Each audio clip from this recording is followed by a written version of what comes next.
pencitraan. Iki omongane Jiro lu ki mergo tau dadi kurbane kabeh iki. Ayo, mulo. Nek aku aman berarti ya, Pak. Aman aku berarti. Hah? Kula Korban aman. apa, Pak?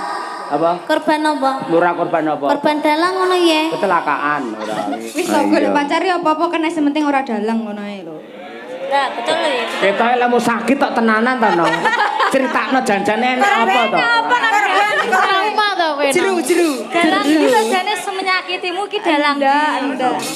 Lah, bir kita tekon ngono lho emang dalang mana yang menyakitimu? Enek iki dalang kulon kono enek kok pancen enek kok. Bir kita aja kok takoki ngono akeh dheke yo. Lah iki kabeh dalang dicedhek ya, Pak. Wes dicelebung malan wes.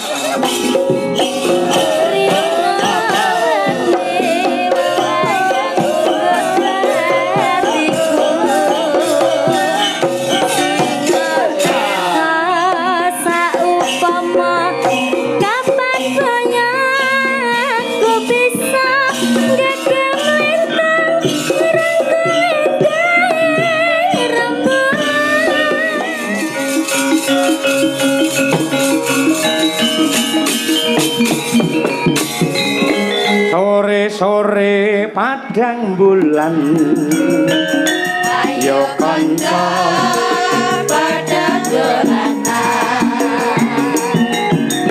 rene-rene bebarengan rame-rame gocekan naik-naik rambulane yen disawan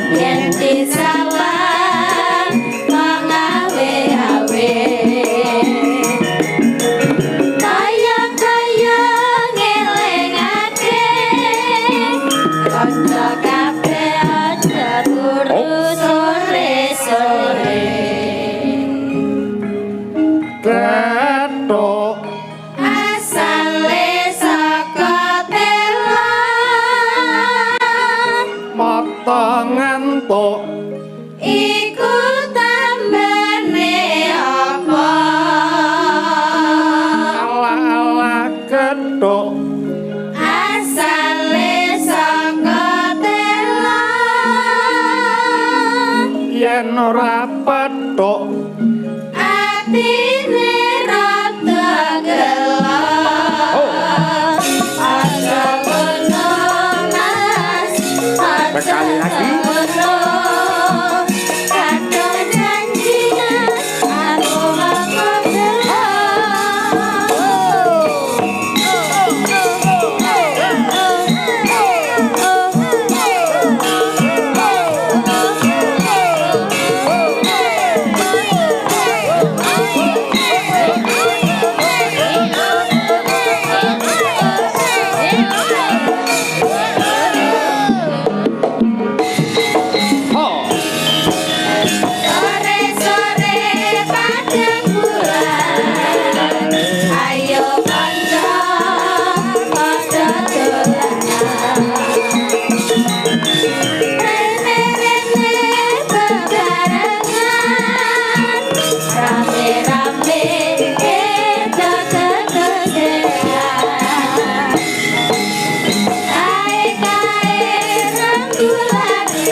matur sembah nuwun.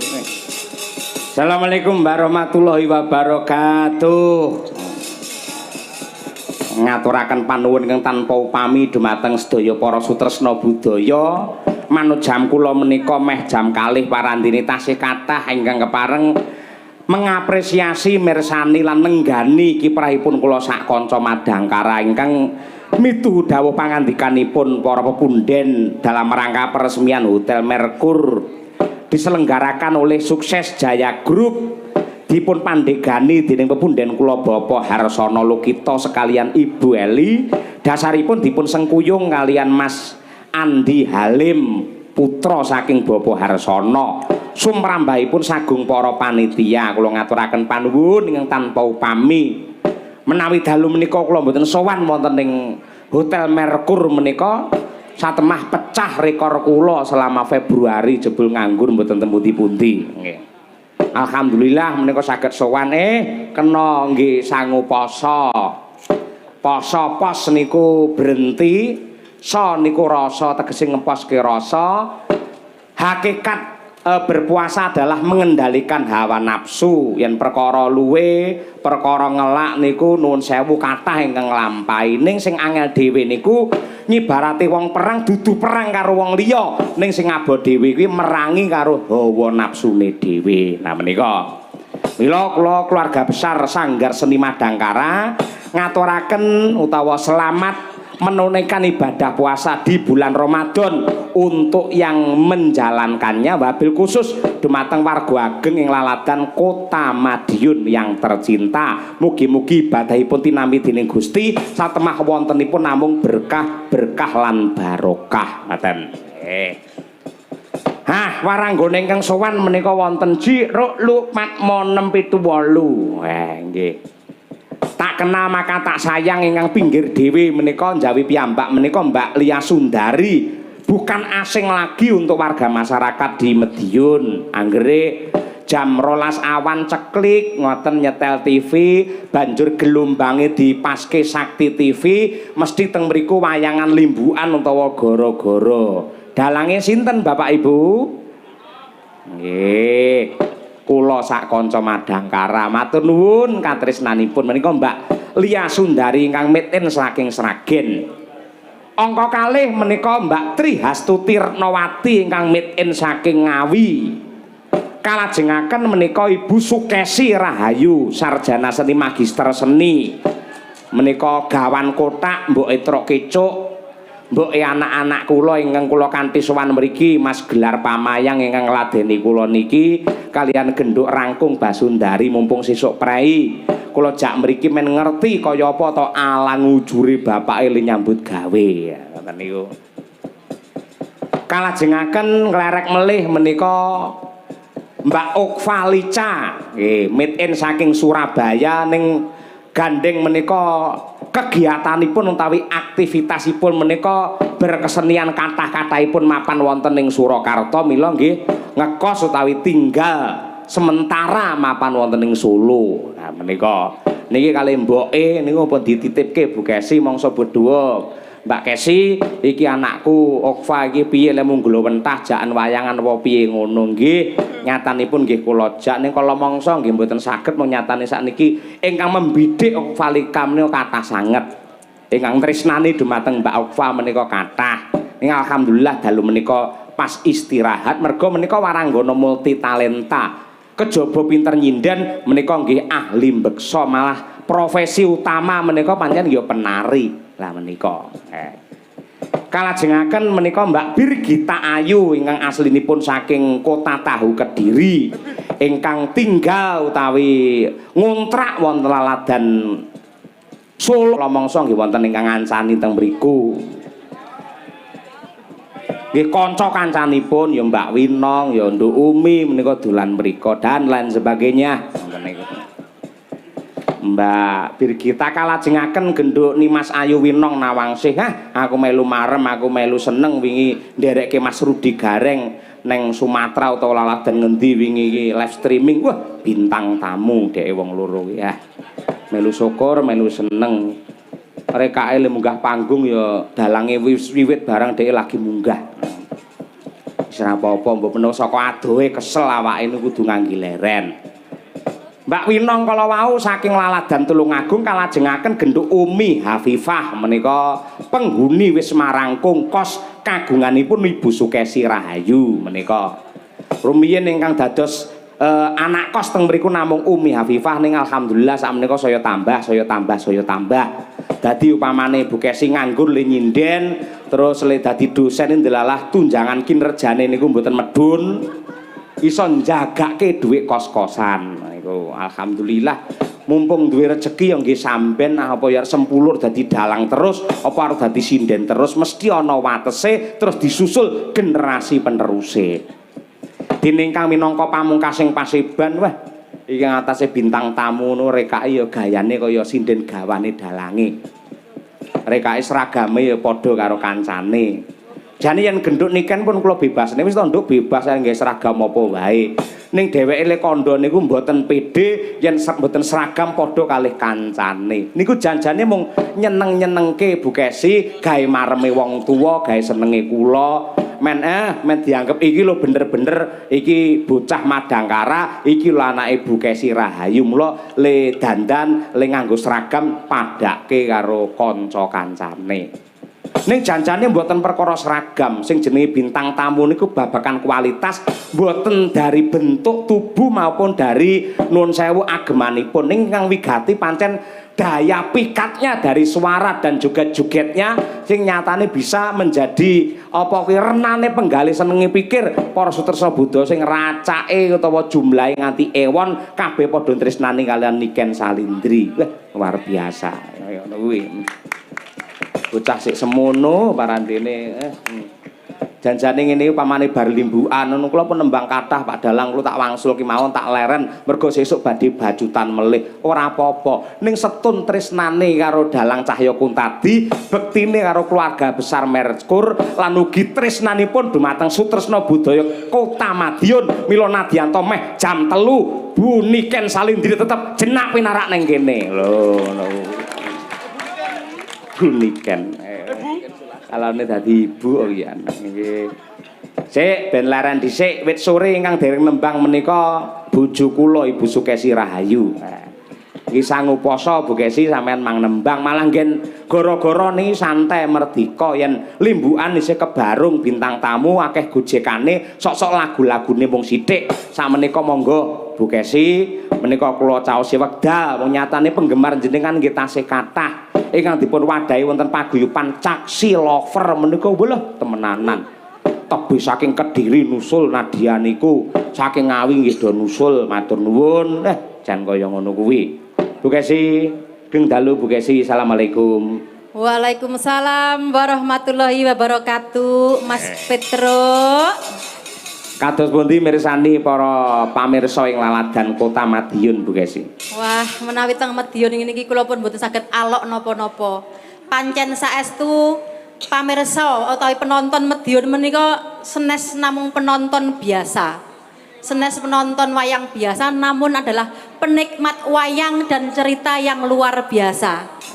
Terbukti dalu niki ngantos jam kalih penonton tasih kuatah sanget. Pramila matur nuwun nggih Bapak Ibu ingkang sampun nenggoni Pak Cahya Kuntadi dalu niki. Kuwi ibuke lho sing kudunge apa biru ndok bebek iki setiap Madangkara rene mesti teko kuwi. Lah iki. Ya sak rombongan karo ibu-ibu kuwi lho. Sak rombongan kuwi kaya ngono. Wah iki wis arep narik sangu ning pinggir kene iki. Ento njaluk sangu watone gelem tak lone dadi setelika. Ayo. Ayo, mugi-mugi sehat selalu panjang umur nggih Bu nggih. Nggih. Tansah pinaringan berkah saking Allah Taala. Nggih. Nggih. Nembang napa Bu Kesi? Sing klasik mawon, santai mawon. Oh nggih. Nggih. Klasik. Nggih. Sinom Parijoto. Nah, ning jane niki wau enten anak kula Caksi Lover ingkang nembe ulang tahun. Nyuwun gending antaranipun Sri Huning Mustika Tuban Sesideman mungkin kersane anak-anak kula. Oh, beres, kula tak sinom Parijoto mawon. Nggih, nggih. Ingkang nembe ambal warsa mugi-mugi tansah pinaringan panjang yuswa, sehat walafiat, murah rezeki lan barokah. Amin ya rabbal alamin. sinom parijata dening Ibu Sukesi Rahayu, waranggana yang pernah viral pada abadnya. Alias sinden jahiliyah. Mboten ding, mboten. Sutresnane tasih kathah, ibu-ibu niku tasih tresna kalih Bu Kesi nggih to Bu, Bapak Ibu sedaya. Oh. Tur Bu Kesi iki umure saya tambah, rumah saku malah saya ayu, saya enom, saya cantik niku saestu. Lek mboten saya ayu, mboten cantik, mokal kula menika njur tresna terus setia kalih Bu Kesi mokal. Apa ya ta, Bu? Hah? Tambah ayu ta, Bu? Pak Cahya pancen wedi kalih kula. Lek wedi kalih kula, Bu, saestu menika Pak Sebabe Cahya. apa kok wedi? Wedi no, mengke mergane lek napa nggih? Nakal ngoten niku nggih. Niku mengke mboten kula angsali tumbas rokok. Dados kalahe mung kalih rokok niku Pak Cahya menika. Ngoten niku. Lek mboten ngerokok pun bingung deh. Wong wedok ayu saged dikipatke ning lek rokok wah mboten saged nipataken, Bu. Nggih. Mula sampean bejo lho, lek aku nganti kecanduan karo wong wedok, kecanduan karo main, kecanduan karo mendem niku bahaya. Yen mung ngrokok ora apa-apa. Tur rokok niku mboten bahaya. Wong ngrokoki pol-pole lara utawa sakite lek mung paru-paru. Ning lek ora ngrokok, kuwi larane malah rupa-rupa niku malah. Ngoten niku. Mangga Bu Kesi sinomipun parijata katur dumateng sagung para sepuh, adi sepuh lan ugi salam kurmat bekti dumateng budayawan senior ing Laladan Madiun Abai Haji Muhammad Syakirun. Mangga Bu.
Matur sembah nuwun Bu Sukesi Rahayu.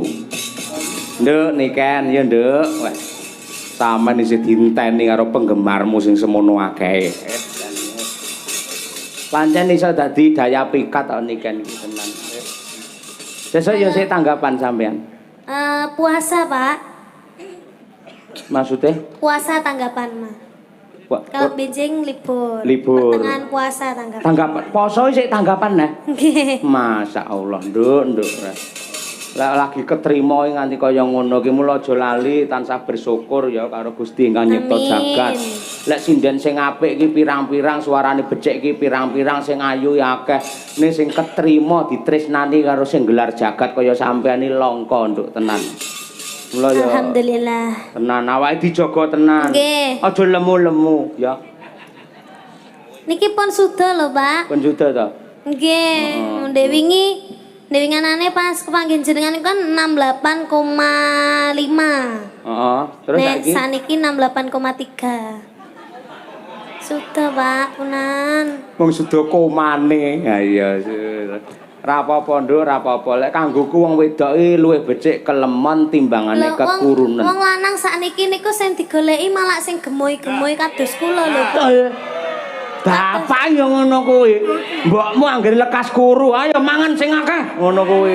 Iya, demengi kok. Nggih, apik-apik pancen kaya Nek ngono. disawangke ketok seger lho, Pak. Ah iya, seger. Ora kaya wong tipes. Ah iya, ngono kuwi. Terus lek wong lemu iki cara prau tumpake ra iso uling, wis tenan ngono. Ngono, Pak. Makane niki Mbak Umi niki kan kekurusen to. Niki kula ajari punan resep-resepe biar gendut. Makane niki kan malah rada lemu titik to niki, Pak. Kuwi mangan akeh ra iso lemu. Mergo pikirane panggang mikir cah lanang ae. Lah iya. Iya, hubungan tanpa status. Ayo ngono kuwi. Oh, HTS. Oh, HTS ya, Nduk. Aku ora ngerti HTS. cah-cah saiki. Coba jumeneng to, Nduk, Ken niken Nggih, santai Pak. wae tenan. Ben piyayi-piyayi iki do preso lek niken ora mung nembang cara kekinian ya cara sing rada lawas-lawas ki ya iso wong mangkati asine mbiyen lek sampean ning panggung pertama lho ya nyinden to mbiyen. Nggih. Ayo cilikamu kaya ngono. Ipel-ipel mau bunder seser mbiyen. Ayo, saiki iso modot dadi semono. Tur ra ngira iso dadi piyayi. Wah, tenan sing tresnani kaya ngono. Lakune bapak ibumu satemen nyembuh karo sampean dadi wong hebat sing tresnani pirang-pirang. Nggih, Ya. alhamdulillah. Kok aja kesusu rabi lho kan. Mboten, Pak. Biasane bintang lek kesusu rabi dirabi karo wong, penggemare do suda kuwi engko. Aman, Pak. Aman ya? Nggih, aman. Aman. Piye kira-kira isih kelingan apa ora yen ngaturake tembange karyane Mbahmu Sukron Suwanda? Napa? Mau ana sing ulang tahun ngersakake ya kuwi Sri Huning mau. Nggih. Isih kelingan. Tasik. Alhamdulillah. Coba kaya apa? Sak bawane oke? Nggih. Oke, coba. Niken Salindri. Bawane yen ra kleru Asmarandana, coba diaturake sing kanthi apik, kanthi becik. Coba. Ngono lho. Angger bintang tamune niken iki kamera iso ting truwentel semono akeh lho. Kuwi iki sak seten iso nek 12 kamera lho, kaya ngono. 15, Pak. 15 malah. Niku saking Sragen. Bener kok Sragen kuwi. Oke kuwi nggih. Gurune niken dirasa. Guru. Ah iya nggih matur nuwun katresnanipun. Kuwi pancen tresna karo budaya lek hasile pira to kan ngono kuwi. Pancen ya tresna. Nggih. Yo dibawani, ayo. Putri Kangsu Lestieng warni Sone bapak piye kan sone bapak? Sone estu niki apik Pak? Sound system lho. Nggih. Apa iya? Niki to Pak? Sing didamel sakniki niki to? Iya, iki sing ning jero sone bapak iki. Menggelegar. Menggelegar ya. Nggih. Ayo. Oh, niki nggene jenengan piyambak. Oh iya. Iki nggenku kabeh lek adol sawahe mbokmu mbiyen iki. Lah ya gene sampean sik eling karo perjuanganku. Heeh lho. Sound system sound dalem iki kiri kanan iki asil aku anu mbiyen apa sawahku teko saiki ya urung balik kan. Aja kok sawah, mas-masanku ki lho gelang kalong teko saiki ra enek lho delokan iki. Urung balik kan Bapak. Lah aku iki pancen dalang tanpa modal. Wayang iki paringane Mbah Sukron, ya to. Gamelan iki paringane Mbah Sukron, sound system Bukesi. Aku iki dadi dalang modalku mung gedange merotoli lho kan mung ae. Ah iya. Nah ngono kuwi golek bojo sing pinter ngono kuwi. Sing dalu Pak Bak kok nembe rawuh ing pundi kemawon. Oh, ora senengane. Yaene mancing senengane ora. Ora mancing dhek live TikTok karo Mas Bayu karo Pak Pak Kirun karo Mas Joko Klenteng ngono kuwi. Wah sawerane jan banyu mili ya. Ayo. Ayo ayo.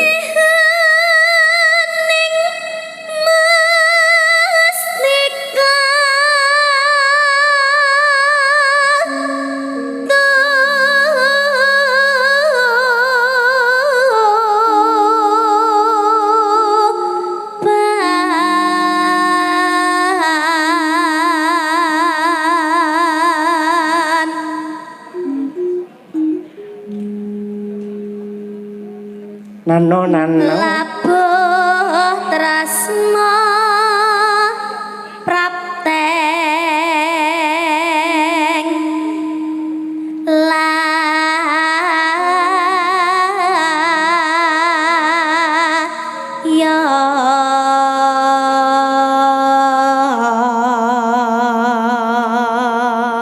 Awas. Truk perang brong-brong. Pak, kula nate lho Pak ngoten niku. Ketento ya. Nggih. Ayo aku ya sir kuwi arep Ilate negas. kecokot. Ilate kecokot. Ya ampun sing nyokot sapa? Sing nyokot sapa? Duk prang-prang napa Pak? Truk perang brong. Ayo. Ah, tenang. Sing bener to? Sing bener duk peranggung. Nah, nggih. Bismillah. Nggih. Truk perang brong. Truk. Ah. Pak, Allah Duk peranggung.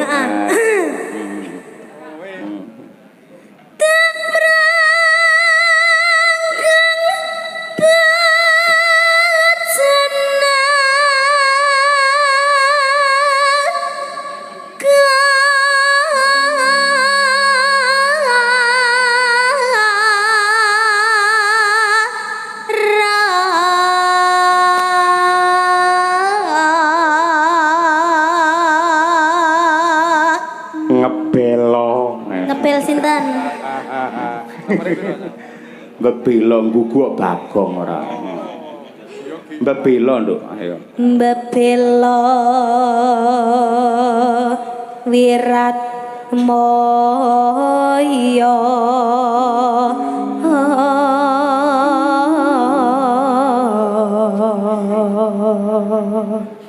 Tan ngira ya. Tan ngira Sri Huning. Gundul. Masa gundul, Pak? Gugur ora ayo. Gugur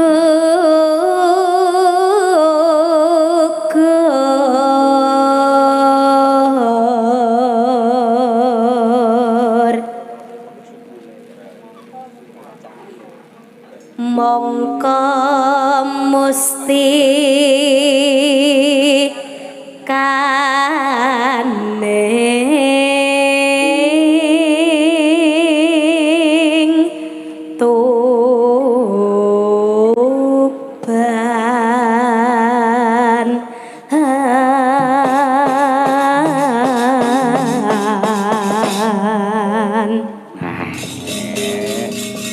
Alhamdulillah isih kelingan isih lancar. Ya Nduk, sak langgame sing kepenak Cahayu. Ya. Srihaning mesti katuban lapat tresna duwen sapaya pati marang Raden Wiratmaya kang bos prasaja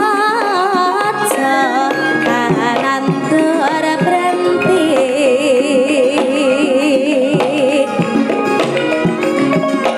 Srihaning tatan grahita kang rinapa kadange pribadi Tong.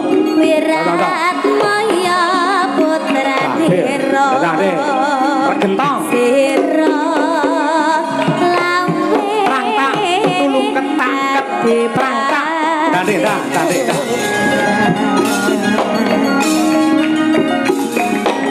Tang.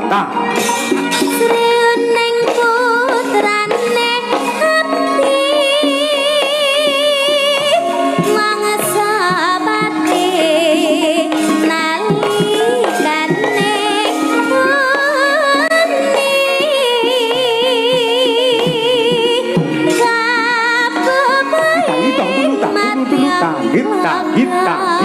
nalikane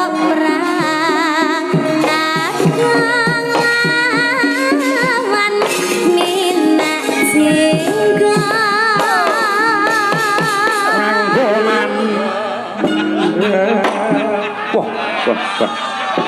Gila jan ngendangin niken ki pas iki lek Pak Bak iki.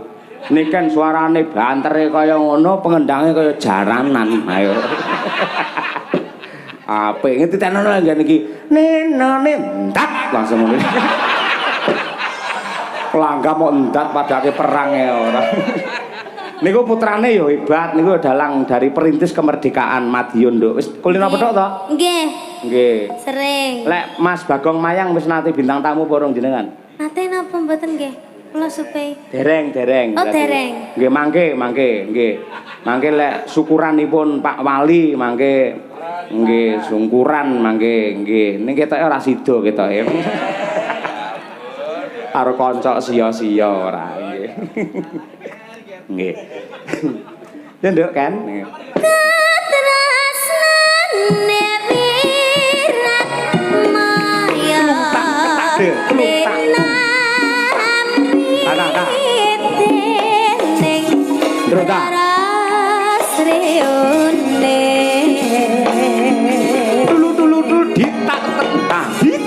Sanadyan wakasanira prapte lena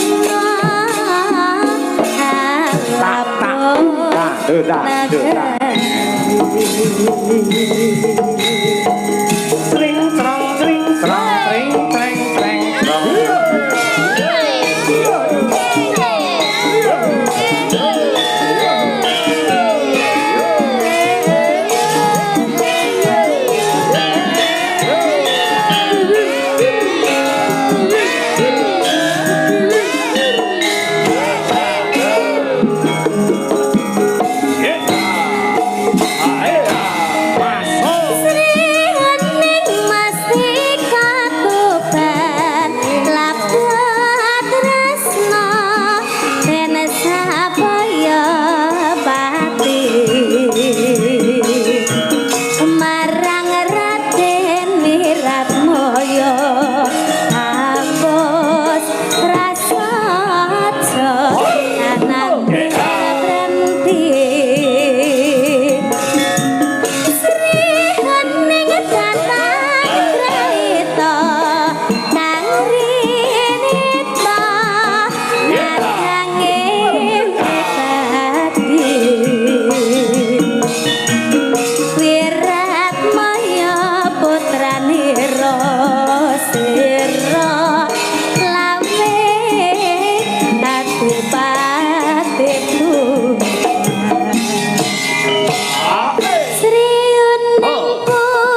lenggase, aja lenggase nduk Iya. sisan. Nggih.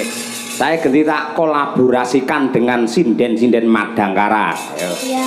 Mbak Trihastuti mumpung gene jembar, Mbak Okvalica, Mbak Birgita, Mbak Winong. Ayo gene jembar iki. Ayo. Lagu senengane Pak E. Ya. Bapak Semar gitu.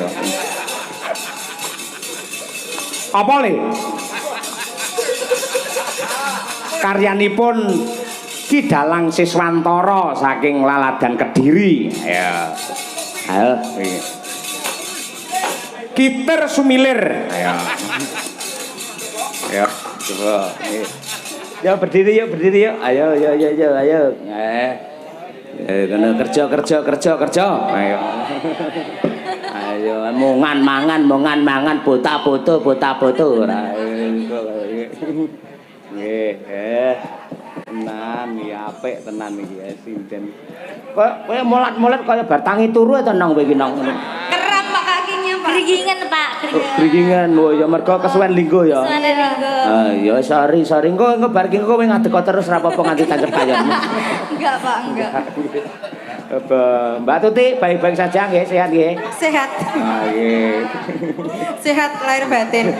Mbak Ova, Lica. Nggih, Ayo. pripun, Pak? Nggih, sehat nggih, semangat. Alhamdulillah semangat. Luar biasa. Nggih. Mbak Birgita oke? Oke Pak. Apa oleh-olehnya dari Pekanbaru? Kesel Pak. Kesel. Anu Pak, foto karo Pak Jokowi. Foto. Iya. Oh, lah ndi ora kok upload? Gak oleh Pak karo. Nah, kalau kowe foto karo Pak Jokowi ora seneng. Aku seneng fotomu lek ngangge kathok ireng cendak lho. Alah, kuwi terus mesti. Pegel aku. Terus kene kayak Ternyata emoticon. semua laki-laki itu sama. Guyon nduk, guyon. Malah serah percaya. Tegese aku senenge ngerti wah sinden di tengah sibuknya masih sempat berolahraga ngono lho. Emang dalang tuh seperti itu ya rata-rata ya Ken ya. Iya.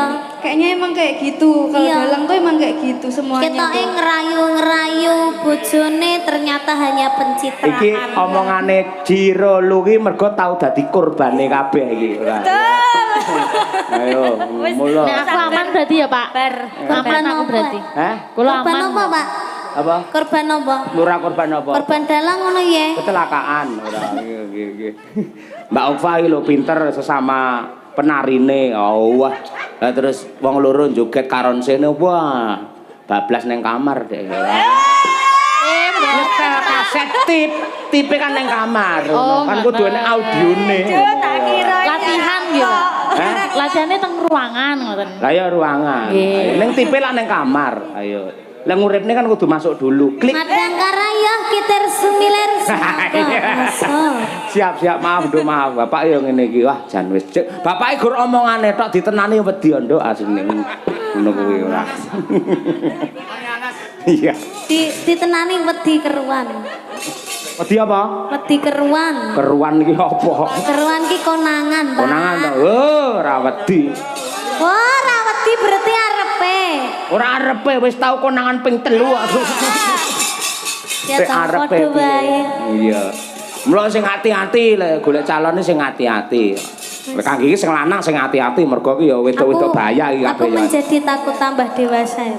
iya Wis kok golek pacar ya apa-apa kena sementing ora dalang ngono ae lho. Nah, betul ya. ketoke lemu sakit tok tenanan to no critakno janjane enak apa to Sama to kowe. Jeru.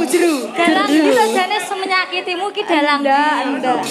Lah Birgita tekon ngono lho emang dalang mana yang menyakitimu? Enek iki dalang kulon kono enek kok pancen enek kok. Birgita aja kok takoki ngono akeh dek yo Lah iki kabeh dalang dicedhek ya, Pak. wis dicelebung malan wis elek-elek dalang ora yo yo kitir sumilir diaturake coba kaya apa kunjuk dumateng sedaya para lenggah oke berpacu dalam melodi yo Sama Kinopal. ayo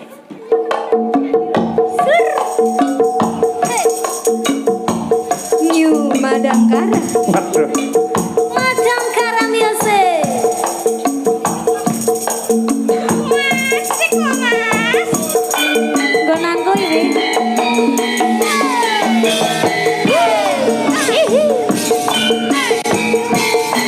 Mas Hafid Mahendra Sugeng Laras Mas ya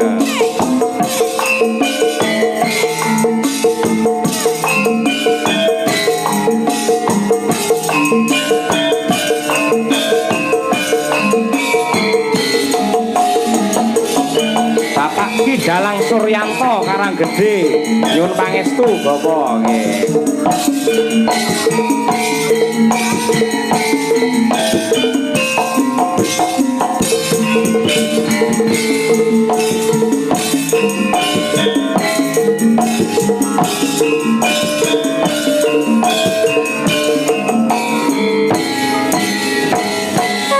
Tanganku gambaran ambas mega Oh. Getong lintang sasula padang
makasih, makasih.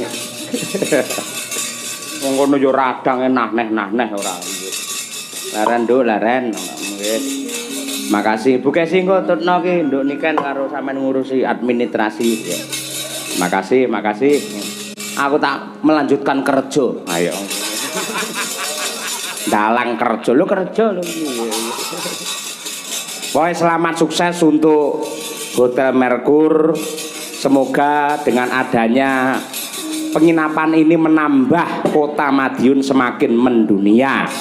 Ngaturke panuwun marang sagung para lenggah sedaya kemawon ingkang kepareng nenggani dumateng kula sak kanca mugi-mugi dados amal ingkang sae sedaya kemawon.